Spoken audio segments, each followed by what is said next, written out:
Hey, let's talk comics today. I'm Haussmann17 and I'd like to thank you again for joining me. Today I want to talk about blockbuster comics. Now, not like the big event comics that are meant to have every superhero involved in them, but rather Jeff Loeb and his Superman-Batman book that sought out to bring that event feeling to a monthly series. So, press like and subscribe to activate my time machine as we head back to 2003. Whoa, it worked! Welcome to 2003. Jeff Loeb is probably one of the top writers at the time with some really great character-driven stories under his belt like Daredevil Yellow, Spider-Man Blue, and Batman the Long Halloween. He also co-wrote Teen Wolf, and I don't know where else to squeeze that into the video. Loeb had been writing one of Superman's 4 solo books for a couple of years now, and was just wrapping up his critically acclaimed Batman Hush storyline. A lot of the stories he wanted to tell moving forward were going to involve both Superman and Batman, something that he felt might be a little too big for just a Superman solo series. So when his editors came and asked him what project he might like to take on when he leaves, his mind instantly went straight to Superman-Batman, or as they called it behind the scenes, the comic formerly known as Superman-Batman, a reference to the fact that the covers didn't actually feature the comic's name, and instead was a merging of the two iconic logos, and also in reference to the artist formerly known as Prince, who at some point changed his name to a symbol. Really doesn't matter. Let's jump right into the comics. Now, all you actually need to know going into this is that Lex Luthor is currently the President of the United States. What? So the story begins side by side with origins for Superman and Batman, along with some of Loeb's trademark inner dialogue, which quite frankly gets a little bit annoying reading two disjointed monologues along the same page, but it's not that bad and it doesn't go away, so get used to it. But what we do see is that while Batman and Superman are both technically orphans, they went on to have very different upbringings. Superman comments that it's been a very good life, while Batman laments that he wouldn't wish this life upon anyone. Then we jump right into the action in a fight between Superman and Metallo at Star Labs, which leads Superman to a graveyard in Gotham where Batman is investigating some grave robberies. Metallo did it, and he fights them. Okay, so I'm not even going to beat around the bush on this one. Metallo is after his old human body for whatever reason. Honestly, that's part of the story's never followed up on. And they drag out this long reveal that before he was Metallo, John Corbin may have been the one to kill Bruce Wayne's parents. Honestly, I hate this revelation. I do not like it at all. And I personally am not going to make you wait around until issue 6 to reveal that it was just some evidence planted by Luthor to distract Batman, which it didn't even do.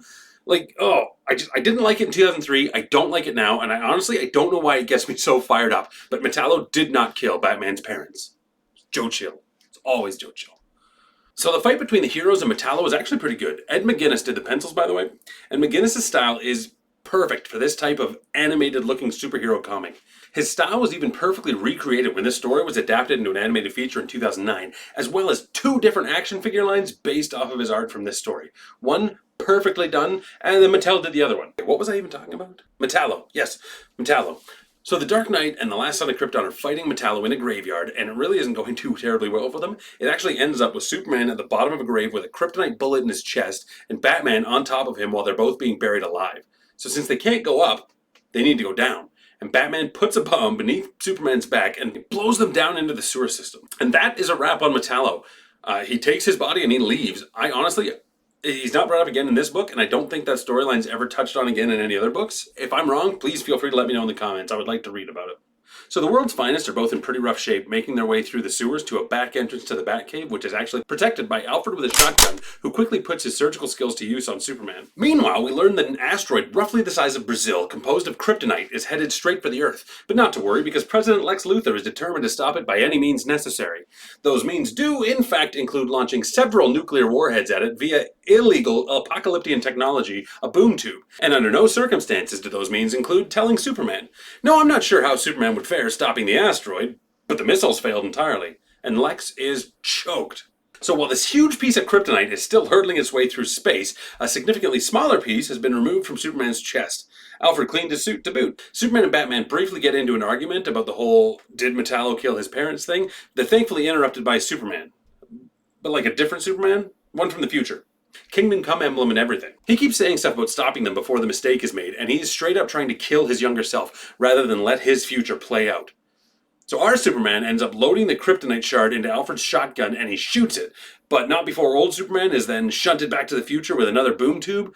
I guess he only had a limited time back here or something.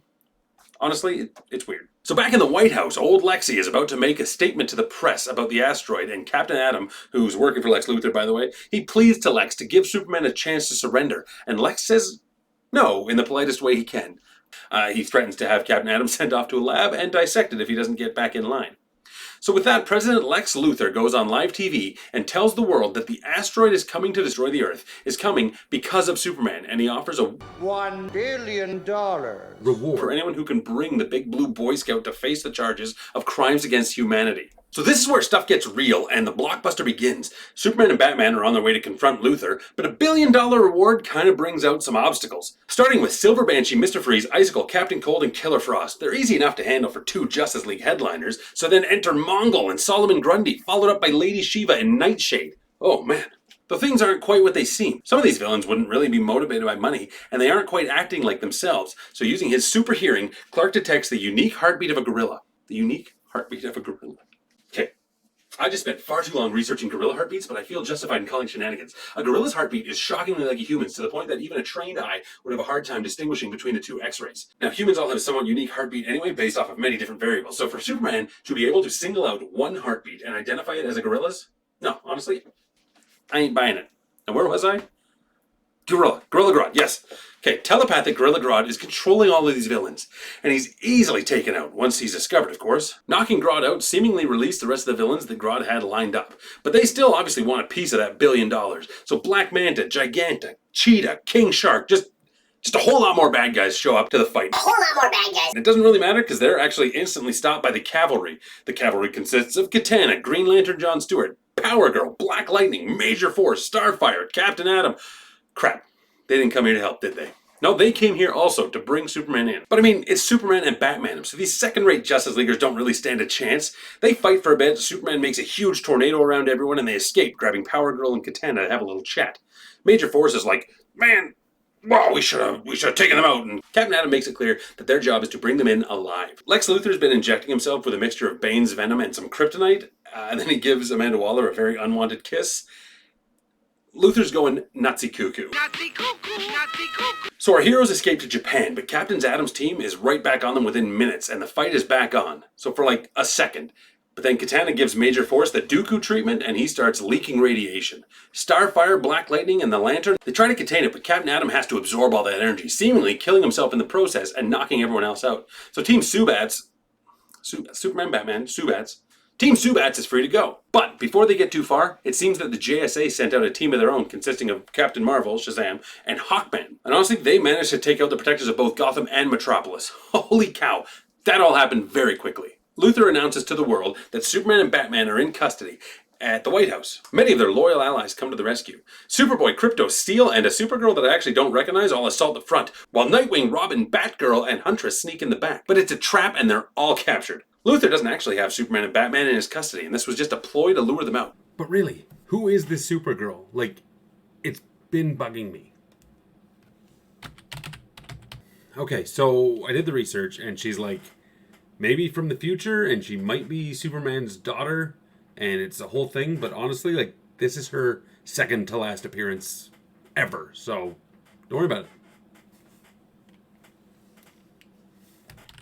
So Captain Atom wasn't actually killed. Captain Atom was shot to the future where he talks to the older Superman from before. So everyone else had been captured at the White House for maybe 10 minutes when they're rescued by Shazam and Hawkman? Wait, what?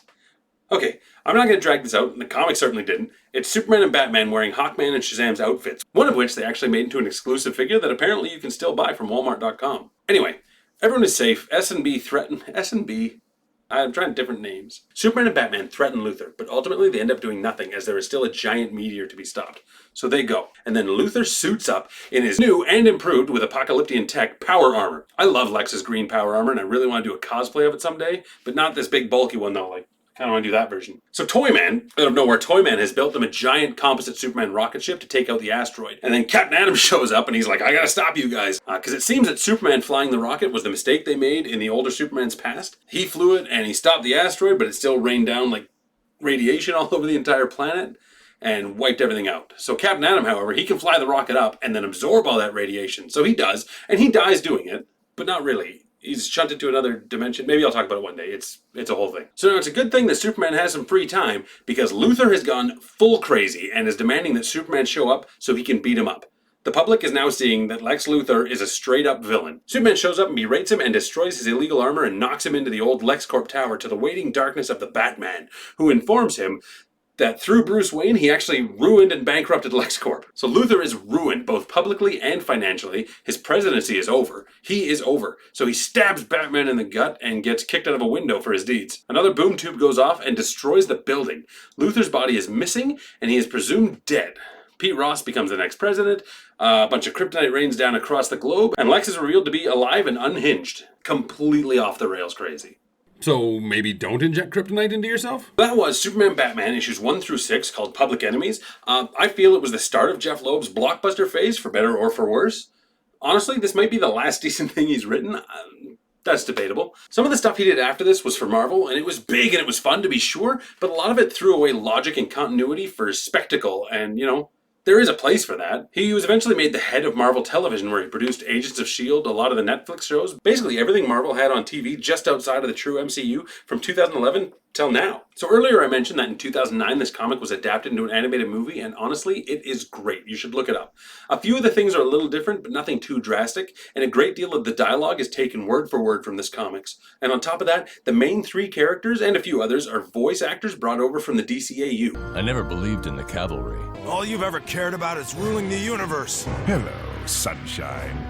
I mean, why would you ever want anyone other than Clancy Brown voicing Lex Luthor? Of course it's me, you twit. I can't think of a morning I haven't woken up with the thought of strangling you. Alright, thank you for sticking with me this long, and if you enjoyed this in any way, please be sure to drop a like and hit the subscribe button, because there is a follow-up of sorts on this arc that also got an animated feature, and I do plan on covering that, and I know you don't want to miss it.